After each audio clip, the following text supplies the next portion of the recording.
Toronto again. The last time I spoke in this city was 7 years ago, and I'm delighted to be invited again. To be sharing the panel with young people. When I was invited to speak, the question was asked, well, why are you inviting the people that you have invited? And one of our dear coordinators said very delicately, Emily, you are here because you are young and energetic. And then she moved over to me, and she carefully said, Enid is here because she's a veteran. I said, listen, and I'm giving you word here because you are bridging the gap between the youth and the old. And one of the ways... Where does that put me? one of the ways that we will continue the legacy is to embrace all parts of our community, generationally, geographically, in terms of language, and so forth. That is one place that we can begin, by looking at how much we have already and how much we are already. And also to remember that every occasion, every gathering of community is a source of learning. Every time we come together like this, anyway, we should be leaving with more information about what we are doing, what has been done, and what's left to be done. And to take up Emily's point, we have the tools through certain kinds of technology to do just that.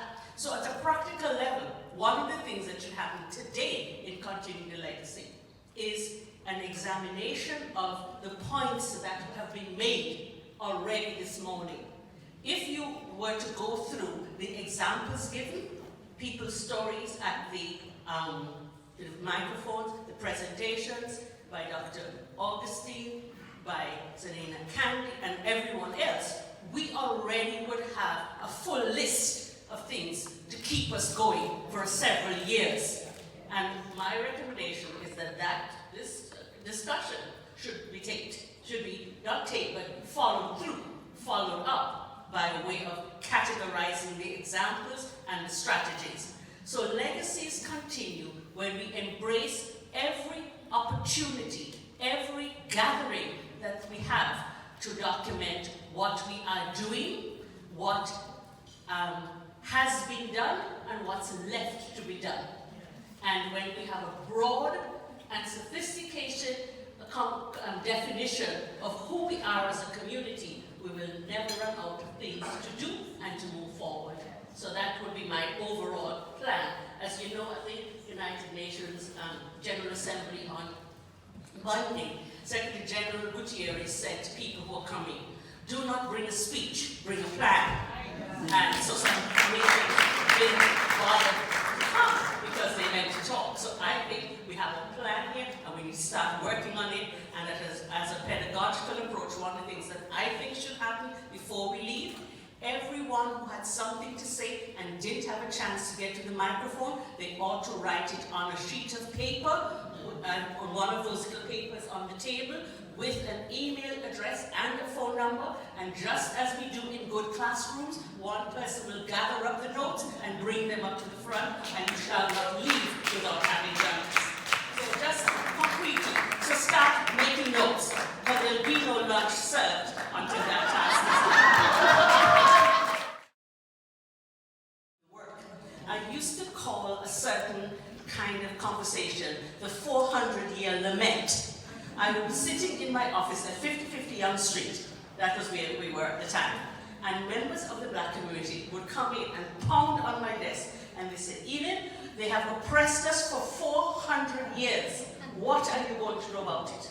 And I will say, yes, they have oppressed us. And that's the other thing. I quickly joined the group so they knew I was this. They have oppressed us for 400 years.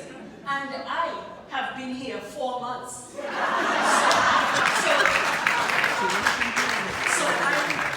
I can use all the help I can get from you.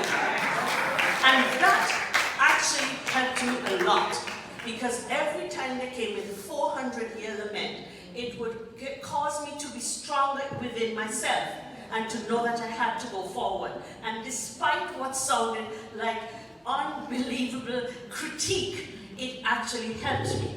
Yeah. And so that's one story. The other story is of a well-known activist in this community who has passed on, so I guess I can speak freely of that person. He said to me, when you came to the district about a matter regarding a student, he said, he looked at me, it was my second day on the job, he said, I will not deal with you, because when people like you get into places like those, you forget where you come from. Again, history of oppression is helpful.